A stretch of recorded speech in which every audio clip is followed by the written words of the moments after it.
Ich möchte Sie ganz herzlich begrüßen und willkommen heißen und auch Danke sagen all denen, die schon beigetragen haben zum Gelingen dieses Gottesdienstes. Ich möchte noch einmal still werden und beten. Herr Jesus, du sagst in deinem Wort, dass wir Botschafter sind an deiner Stadt. Und so bitte ich, Herr Jesus, gib du nun dein Wort in Vollmacht. Wir sind angewiesen auf dich. Öffne unsere Herzen, unseren Verstand, dass wir sehen dürfen, die Wunder an deinem Gesetz. Danke dafür. Amen. Wir machen weiter heute Morgen mit unseren Schritten durch die Bibel. Wir haben schon gesehen, im Matthäus-Evangelium sahen wir Jesus, den König. Im Markus-Evangelium sahen wir Jesus als den Knecht. Heute ist als zweiter Teil des Lukas-Evangeliums sehen wir Jesus, der Mensch. Es ist nicht irgendein Mensch, sondern der Mensch, wie ihn Gott sich gedacht hat, vollkommen, als er ihn schuf, als die Krönung der Schöpfung. So wie wir es lesen in 1. Mose Kapitel 1, Vers 31, wo es heißt, und Gott sah an alles, was er gemacht hatte, und siehe, es war sehr gut, es war das Urteil Gottes über dem, das er den Menschen als letztes geschaffen hatte. Und siehe, es war sehr gut. Wir wissen es, leider wurde dieses Gottesbild zerstört durch die Sünde. Und der Mensch wurde nur noch ein Schatten seiner selbst, ein Sklave der Sünde, ein gebundener, ja, ein Knecht des Satans. Und damit Gott diesen Menschen wieder zu dem machen konnte, schickte er seinen eingeborenen Sohn. Gott wird Mensch in Jesus Christus. Und so lesen wir in Galater 4, Vers 4, als aber die Zeit erfüllt war, sandte Gott seinen Sohn, geboren von einer Frau. Gott wird Mensch. Wir können es nicht begreifen, wir können es nicht verstehen und dennoch ist es wahr. Als ich mich vorbereitet habe, innerlich habe ich mich immer wieder gefragt, wie kann es sein, Gott wird Mensch? Unverständlich, unbegreiflich, aber es ist eine Tatsache. Gott wird Mensch in Jesus Christus und in diesem Menschsein wird Gott so wie du und ich. In Philipper 2, Vers 7, da lesen wir, er entäußerte sich selbst seiner Herrlichkeit, indem er Knechtsgestalt annahm, ganz in ein menschliches Wesen einging und in seiner leiblichen Beschaffenheit als ein Mensch erfunden wurde. Gott wurde genau gleich wie du und ich, äußerlich nicht von einem anderen Menschen zu unterscheiden. Gott wird Mensch. Wie kann man das verstehen? Mit einem einzigen Unterschied. In Hebräer 4, Vers 15, da heißt es, er wurde in gleicher Weise versucht wie wir, jedoch ohne Sünde. Das war der einzige Unterschied. Als Jesus Mensch wurde, da verzichtete er auf seine Allmacht, er verzichtete auf seine Allwissenheit und er verzichtete auf seine Allgegenwart. Jesus wurde Mensch. Ich kann es nicht verstehen, aber es ist so. Wir haben gelesen, Philipper 2, Vers 7, wo es heißt, und das ist damit gemeint, dass er auf seine Allmacht verzichtete, auf seine Allwissenheit, auf seine Allgegenwart. Wir haben gelesen, heißt es in Philipper 2, 7, er entäußerte sich seiner Herrlichkeit. Er nahm Knechtsgestalt an. Er ging ein in das menschliche Wesen. Er wurde in seiner leiblichen Beschaffenheit als ein Mensch erfunden. Und was das bedeutet, das sehen Sie jeden Tag.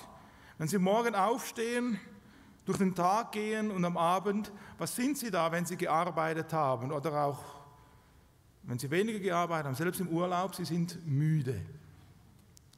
Ich bin müde, Sie sind müde. Jesus war müde. Er war ein Mensch wie du und ich.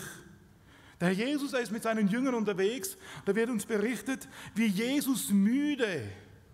Und er war erst einige Stunden unterwegs. Zur Mittagshitze, da sitzt der Herr Jesus am Jakobsbrunnen, er setzt sich müde hin.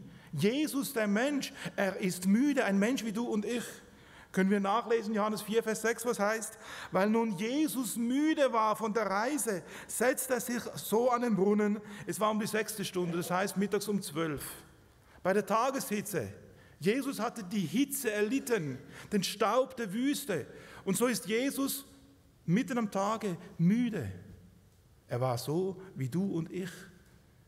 Unfassbar, aber es war so. Ja, Jesus ist manchmal so erschöpft, dass er aus Erschöpfung einschläft. Woraus können wir das schließen?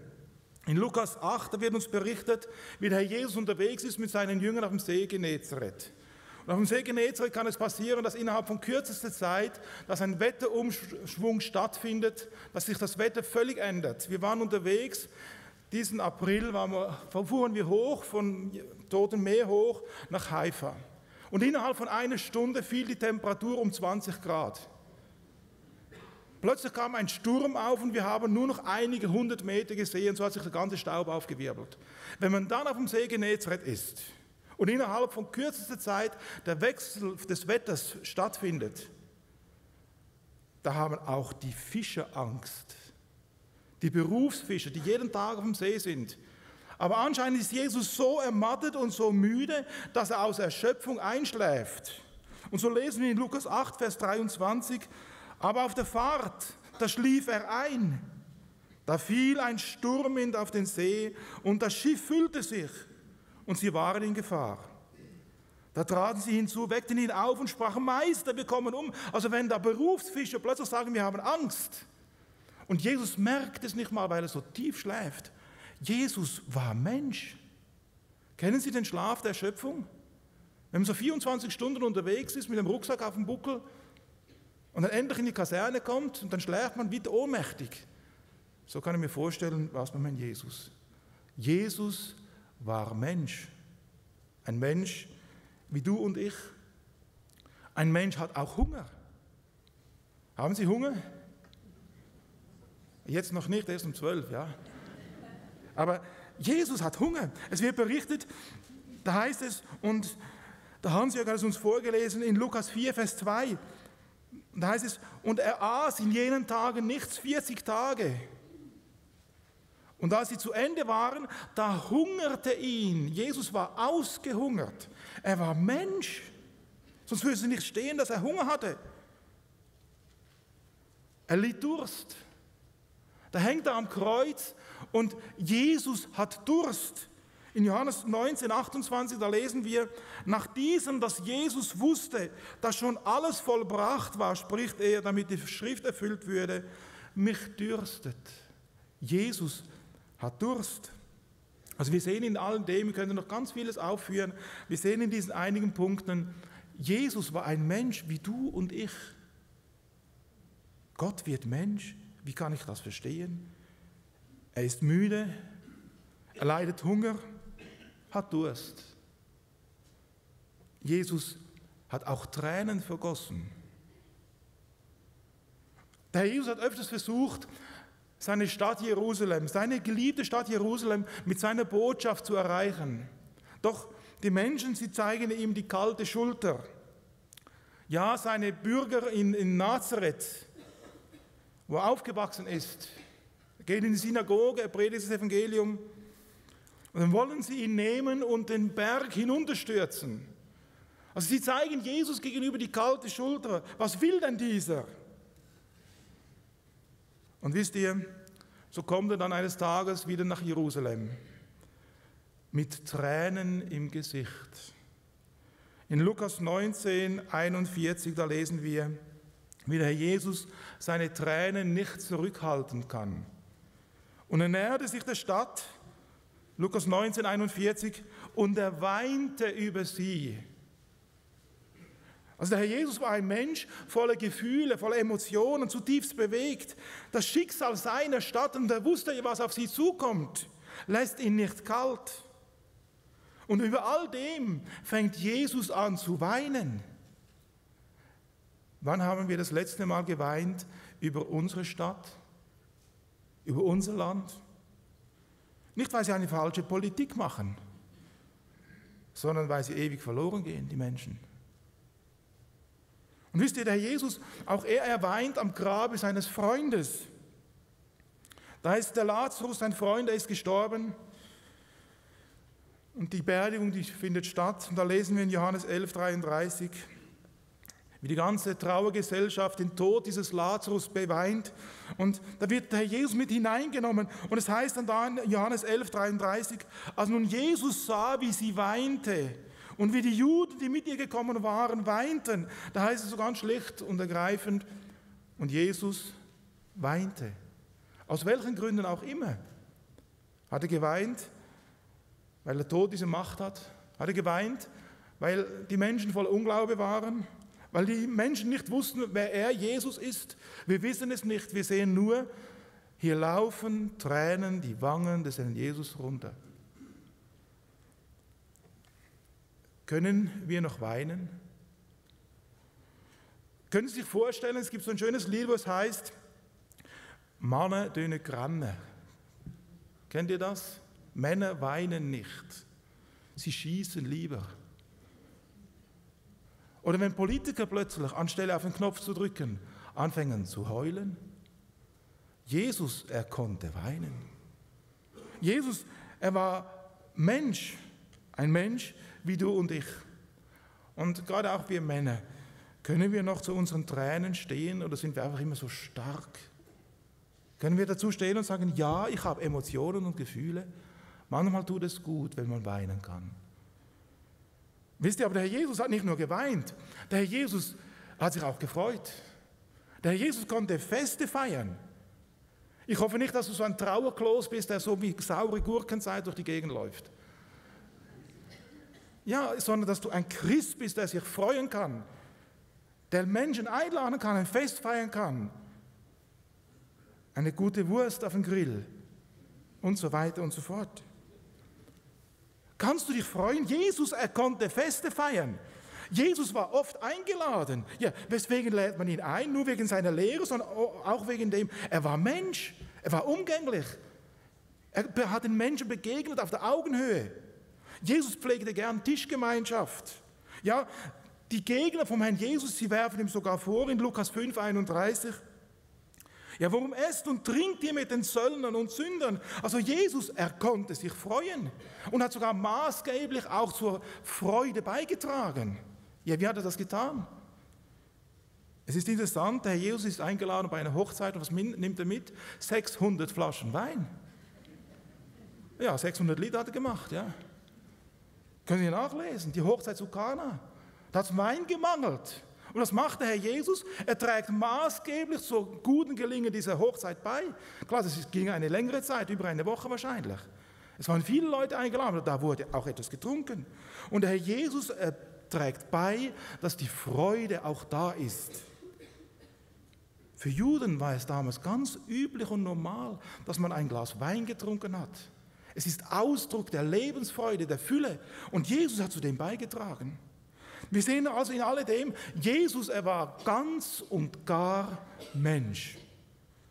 Er freute sich mit den Freunden, er weinte mit den Trauernden. Er war von Hunger geplagt, er litt unsäglichen Durst, er war von Müdigkeit erschöpft, dass er einschlief. Er war ein Mensch, so wie du und wie ich, mit dem Unterschied ohne Sünde. Nun, sind wir Menschen nicht abhängig von der Geschirrspülmaschine? Nein, ich meine andere Dinge. Aber wir sind irgendwo immer von irgendetwas abhängig, oder nicht? Heute Morgen brauchtest du wie viel Kubikmeter Luft zum Atmen? Zum Glück hattest du die, sonst wärst du nicht mehr hier. Aber das zeigt uns einfach, wir sind abhängig. Wir brauchen Wasser zum Trinken. Das ist eines der größten Probleme heute. Verunreinigtes Trinkwasser, zu wenig Trinkwasser, gerade in den armen Ländern. Unser Körper braucht Nahrung. Wir brauchen Schlaf zur Regeneration. Schlaf mal 72 Stunden nicht. Dann schläfst du von selbst ein.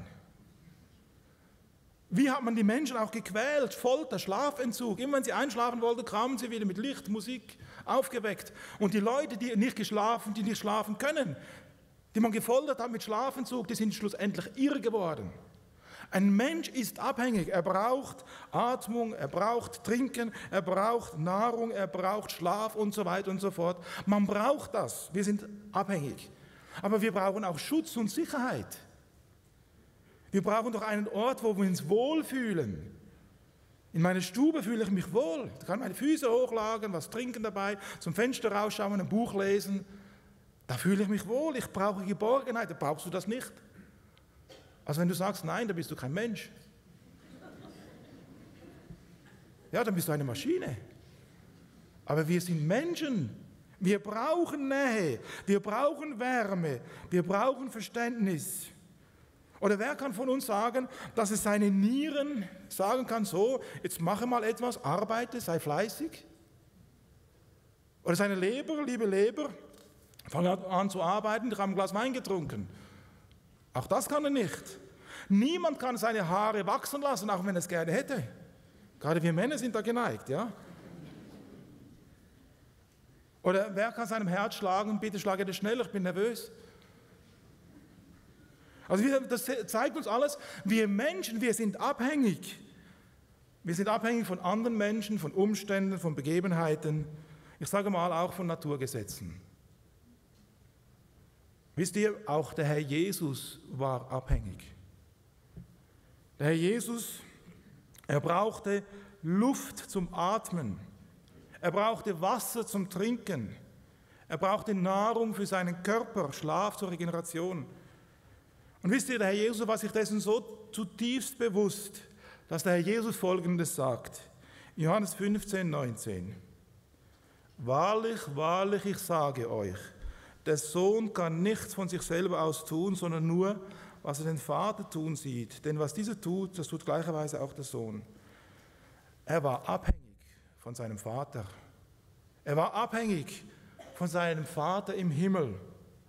Ich kann nichts aus mir selber tun.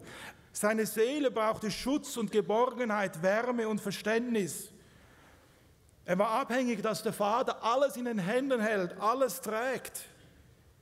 Er brauchte auch die Gewissheit, er hat alles im Griff. Auch Jesus konnte seine inneren Organe nicht beeinflussen, seine Haare nicht wachsen lassen oder seinem Herz Anstoß geben, dass es schlägt. Jesus war Mensch, so wie du und wie ich. Völlig abhängig, so wie wir abhängig sind. So war Jesus abhängig von seinem Vater. Johannes 15, 19 heißt es, der Sohn kann nichts von sich selber tun. Und wisst ihr, diese Abhängigkeit bringt uns zu einem weiteren Punkt im Leben des Menschen Jesus. Weil Jesus so zutiefst durchdrungen war, ich kann nichts tun ohne meinen Vater, da geht er immer wieder zu seinem Vater und bespricht alles mit ihm. Er war so abhängig. Und Jesus, was tut er? Er betet. Wenn du betest, weswegen betest du eigentlich? Oder betest du überhaupt? Weswegen kommst du in eine Gebetsstunde oder auch nicht? Nun, einer, der betet, der bringt mit seinem Gebet zum Ausdruck, ich bin abhängig. Ich bin mir meiner Abhängigkeit bewusst. Nur ein Abhängiger wird zum Bittsteller. Nur einer, der weiß, dass er es selber nicht kann, der sucht externe Hilfe. Nur einer, der sich seiner eigenen Grenzen bewusst ist, der sucht Rat. Nur einer, der in Not ist, der fängt an zu schreien. Und das ist alles, das ist Gebet. Und so ruft Jesus zu seinem Vater. Er sagt, der Sohn kann nichts aus sich selber tun. Und der Herr Jesus erzählt uns ein Gleichnis diesbezüglich. Und er sagt in Lukas 18, Vers 2 Folgendes. Es ist ein Gleichnis, wo der Herr Jesus sagt, es war ein Richter in einer Stadt, der Gott nicht fürchtete und sich vor keinem Menschen scheute. Es war aber eine Witwe in jener Stadt, die kam zu ihm und sprach, schaffe mir Recht gegenüber meinem Widersacher. Und er wollte lange nicht. Danach aber sprach er bei sich selbst, wenn ich auch Gott nicht fürchte und mich vor keinem Menschen scheue, so will ich dennoch, weil mir diese Witwe Mühe macht, ihr Recht schaffen, damit sie nicht unaufhörlich kommt und mich plagt. Eine Witwe damals, wenn sie nicht sehr gut sozial abgesichert war, das war eine notvolle Situation. Eine Witwe, die war auf Sozialamt angewiesen, nur gab es es damals noch nicht. Eine Witwe hatte lebte sie am Rande der Gesellschaft. Eine Witwe hatte oft wenig zu essen. Eine Witwe, niemand schaute für ihr Recht. Und deswegen diese Witwe hier, die ist eine Person in Not. Diese Frau, ihre Lebensumstände sind trostlos. Ihre Lage, die ist aussichtslos. Und ihre Zukunftsaussicht, die ist düster. Und deswegen diese Witwe, was macht sie? Sie fängt an zu schreien. Sie sucht extern Hilfe. Sie geht und bekniet diesen Richter, bis sie sich ihrer erbarmt. Diese Frau war sich ihrer Unfähigkeit bewusst. Sie kann nicht anders. Und sie fängt an zu beten. Der Jesus, er sagt, der Sohn kann nichts von sich selber. Und so paradox wie es tönt, so wird Jesus zum Bittsteller bei seinem Vater im Himmel. Und es ist interessant, dass gerade das Lukas-Evangelium, das uns die menschliche Seite des Herrn Jesus zeigt. Das Lukas-Evangelium zeigt uns immer wieder, wie Jesus sich zurückzieht zum Gebet. Und als ich mich so vorbereitet habe und das Lukas-Evangelium immer und immer wieder durchgelesen habe, ich war zutiefst beschämt, wie wenig beten eigentlich wir. Wie wenig machen wir aus unseren Sorgen des Alltags ein Gebet. Fühlen wir uns so stark, dass wir es selber können? Sind wir so mächtig, dass wir meinen, ohne Gebet durchs Leben gehen zu können? Der Jesus, er konnte nichts aus sich selber tun. Er war völlig und ganz von seinem Vater abhängig. Er musste alles, aber auch wirklich alles mit seinem Vater im Himmel besprechen. Und besprechen wir auch alles mit ihm? Oder sind wir so stark, dass wir meinen, auf das Gebet verzichten zu können? Ich meine damit nicht, dass wir die ganze Zeit auf den Knien rumrutschen, sondern ich meine damit, dass wir den ganzen Tag zu einem Gebet machen. Die Bibel sagt an einer Stelle, ihr Männer hebet heilige Hände empor. Und zwar überall. Ja, was heißt das, dass wir immer so rumlatschen sollen? Was bedeutet das? Ja, wir Männer sind doch geschaffen für was? Zur Arbeit. Wir sollen das Feld bebauen. Also das heißt, unsere Hände sind geschaffen zur Arbeit. Das heißt, wenn der Herr Jesus sagt, wir sollen heilige Hände emporheben, das heißt, dass wir alles, was wir tun, aus dem ein Gebet machen. Wenn wir morgen aufstehen, wenn wir durch den Tag gehen, wenn der Hans im Stall steht und melkt, mach ein Gebet daraus. Ja, das ist damit gemeint. Heilige Hände heben wir empor. Und das fängt an, wenn ich aufstehe, bis am Abend, wenn ich ins Bett gehe und wenn ich nachts nicht einschlafen kann, dann bete ich wieder. Das ist damit gemeint. Jesus war völlig abhängig und er macht aus allem ein Gebet. Ein betender Mensch, der bringt zum Ausdruck, ich kann es nicht. Ich bin auf Hilfe angewiesen. Ich brauche Rat. Ich benötige Beistand und Unterstützung. Ich brauche Trost und Ermutigung. Und der Herr Jesus, er brauchte das alles. Und deswegen betet er. Wenn der Herr Jesus vor schwierigen Entscheidungen stand, er macht aus allem ein Gebet. Wenn da große Herausforderungen waren, er betet. Ja, in den ganz normalen Alltagssituationen, da geht es ums Brotbrechen, um Essen. Der Herr Jesus, er betet. Als er im Kampf steht mit den Mächten der Finsternis, der Herr Jesus, er tut es nur unter Gebet. Das Lukas-Evangelium zeigt uns so sehr den Beter Jesus. Als der Herr Jesus seinen Dienst beginnt, können Sie nachlesen, er wird getauft, er kommt aus dem Wasser heraus und da heißt es, und Jesus, er betet. Als der Herr Jesus seine Jünger beruft, zieht er sich die ganze Nacht zuvor zurück und er betet. Als der Herr Jesus seinen letzten Kampf vorbereitet im Garten Gethsemane, da tut er es unter Gebet. Als er am Kreuze hängt und den Teufel besiegt, tut er es durch ein Gebet. Vater, in deine Hände befehle ich meinen Geist. Und er neigt das Haupt und verscheidet. Er betet. Als er den Jüngern von Emmaus sich offenbart als der Sieger von Golgatha, wie tut er es? Durch Gebet. Er dankt, er brach das Brot. Und dann die Jünger geht plötzlich die Augen auf und haben gesagt, hat nicht nur unser Herz gebrannt, aber wie sind die Augen aufgegangen? Durch das Gebet des Herrn Jesus. Und als er gen Himmel fährt, sind seine letzten Worte was? Können Sie nachlesen, Lukas, Kapitel 24, Vers 51.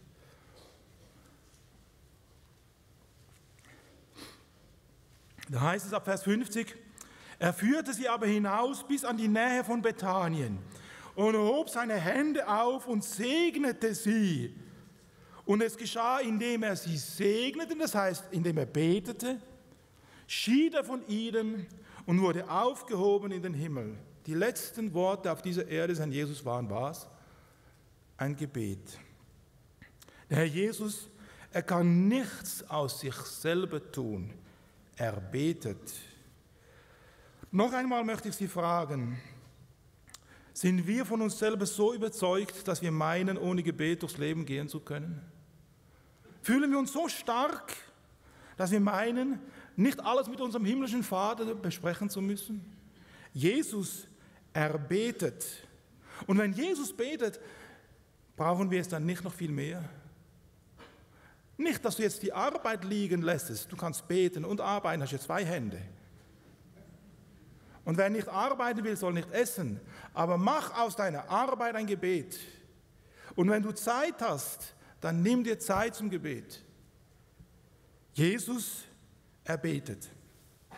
Ein weiteres Thema, das uns das Lukas-Evangelium nahebringt, ist Jesus, der Mensch auf dem Weg nach Golgatha. Wenn Sie das Lukas-Evangelium durchlesen, dann erscheint im Lukas-Evangelium, wie in keinem anderen Evangelium, erscheinen uns Menschengruppen, die versklavt sind in der Gebundenheit der Sünde. Menschengruppen, die gefangen sind in Heuchelei und Missgunst. Menschen, die geplagt sind von Besessenheit und Dämonie. Menschen, gequält von Krankheit und Not, geängstigt von Leiden und dem Tode preisgegeben. Das alles kommt im Lukas-Evangelium immer wieder zum Vorschein. Menschen, geknechtet. Und nun kommt im Lukas-Evangelium uns dieser Mensch Jesus entgegen, um gerade diesen Menschen, die gefangen sind, die geknechtet sind, die versklavt sind, um diese Menschen zu befreien. Und so lesen wir im Lukas-Evangelium, wie der Herr Jesus in die Synagoge geht. Er erhält dort die Bibel, er schlägt sie auf und er fängt an zu lesen in Lukas 4 ab Vers 18. Lukas 4, Vers 18, da liest der Herr Jesus, indem er die Schriftrolle ausrollt, und anfängt zu lesen. Und dann liest er, um den Armen frohe Botschaft zu verkündigen. Er hat mich gesandt zu heilen, die zerbrochenen Herzen sind, Gefangenen Befreiung zu verkündigen und den Blinden, dass sie wieder sehen werden, zerschlagen in Freiheit zu setzen, um zu verkündigen das angenehme Jahr des Herrn. Hier sind Menschen im Lukas-Evangelium in Not, in Krankheit, in Besessenheit und Dämonie, versklavt in Gebundenheit der Sünde. Und dann tritt Jesus, der Mensch, auf. Gott wird Mensch in Jesus Christus. Und er tritt auf, um den Menschen, den Armen, frohe Botschaft zu verkündigen, die zerbrochenen Herzen zu heilen und die Sündenketten der Gefangenen zu zersprengen. Und wisst ihr, der Herr Jesus, er wusste, das alles kann ich nur tun, wenn ich gehe nach Golgatha. Ich kann es nur tun über den Weg, der Golgatha heißt. Und wir sehen im Lukas-Evangelium, wie er schnurstracks diesen Weg beschreitet, auf diesem Weg bleibt und von niemandem von diesem Weg sich abbringen lässt. Er geht den Weg der Leiden. Er ist bereit, diesen Weg in die Gottverlassenheit zu gehen, den Tod am Kreuz. Und bedenken wir wieder, Jesus war ein Mensch wie wir. Er litt Hunger, Durst. Er sehnte sich nach Geborgenheit. Und so geht Jesus bewusst und willentlich den Weg ans Kreuz.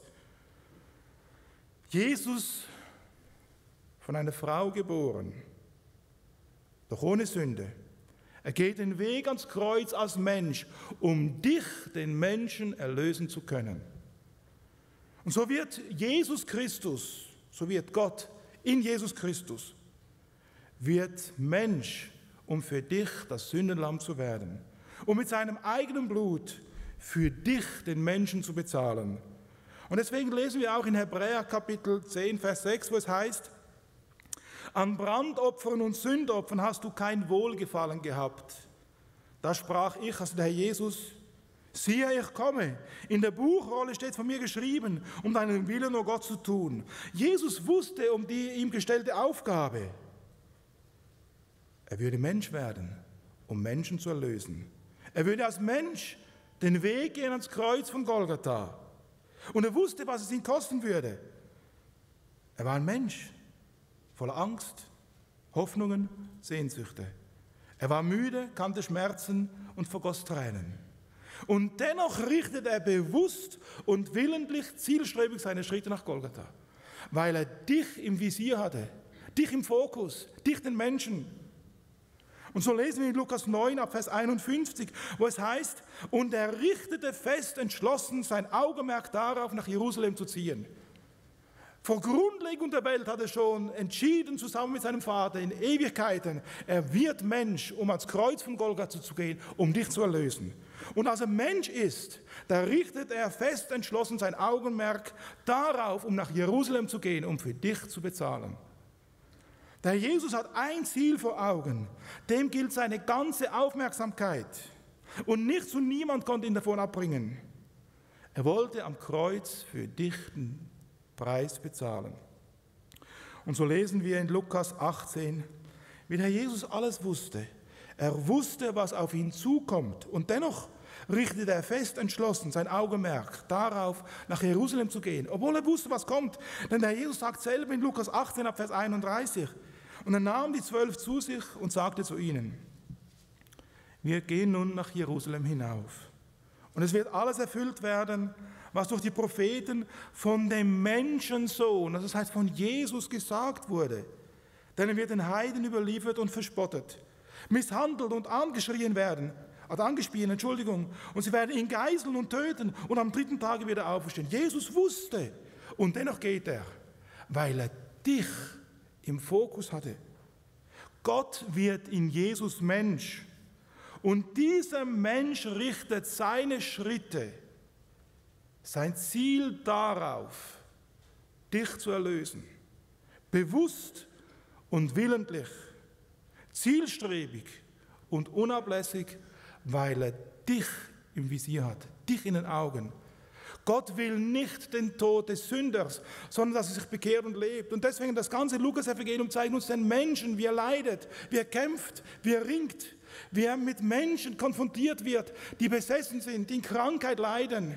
Und Jesus hat dich im Visier, der du da sitzt. Denn das Lukas-Evangelium erzählt deine Geschichte. Bist du nicht oft gebunden, in Nöten? Aber Jesus hat dich vor Augen. Und so heißt es, und er richtete fest entschlossen sein Augenmerk darauf, nach Jerusalem zu ziehen, weil er dich erlösen wollte. Und so geht der Mensch, Gott wird Mensch in Jesus Christus, geht er ans Kreuz von Golgatha, um für dich und für mich den Preis zu bezahlen. Und zwar den Preis mit seinem eigenen Blut. Nur ein Mensch konnte einen Menschen erlösen. Und nur Gott selbst in Jesus Christus konnte dir die ewige Garantie geben, dass du einmal ewig bei ihm sein wirst. Und deswegen heißt es, denn er wird den Heiden überliefert und verspottet werden, misshandelt und angespien. Und sie werden ihn geißeln und töten. Und dennoch geht Jesus bewusst diesen Weg, weil er dich liebt. Und deswegen sagt die Bibel, denn Gott hat so sehr die Welt geliebt, dass es einen einzigen Sohn gab, damit jeder, der an ihn glaubt, nicht verloren geht, sondern ewiges Leben hat. Es ist Gottes Liebe, die ihn antrieb, Mensch zu werden. Es ist Gottes Liebe, die ihn antrieb, als Menschen über diese Erde zu gehen. Es ist Gottes Liebe, die ihn veranlasste, als Mensch am Kreuz von Golgatha zu sterben, um dich, den Menschen, zu erlösen. Es ist Gottes Liebe. Die Frage stellt sich einfach, wie gehst du mit dieser Liebe Gottes um? Gibst du ihm eine Antwort? Mehr kann Gott nicht tun. Er hat alles getan. aber du musst ihm eine Antwort geben. Amen. Lass uns stille werden und beten. Herr Jesus, wir beten dich an. Gott wird in Jesus Christus Mensch. Unbegreiflich, unfasslich. Wir können nur staunen. Und wir dürfen dieses Angebot in dir, Herr Jesus, annehmen. Du sagst, kommet her zu mir alle, die ihr mühselig und beladen seid. Ich will euch Erquickung schenken. Und du lädst mich und uns, dich, lädt Jesus ein. Er wird Mensch für dich. Er bezahlt für dich mit seinem eigenen teuren Blut. Und Herr Jesus, wenn heute Morgen Menschen da sitzen, wenn Menschen da sitzen, die diese Botschaft hören, schenk, dass sie Ja sagen zu dem Heilsangebot in Jesus Christus. Mehr hast du nicht zu geben. Du hast alles gegeben, deinen eingeborenen Sohn. Und darüber preisen wir dich und beten dich an. Und Vater, ziehe du zum Sohn und lass deinem Namen Ehre zuteil. Danke dafür. Amen.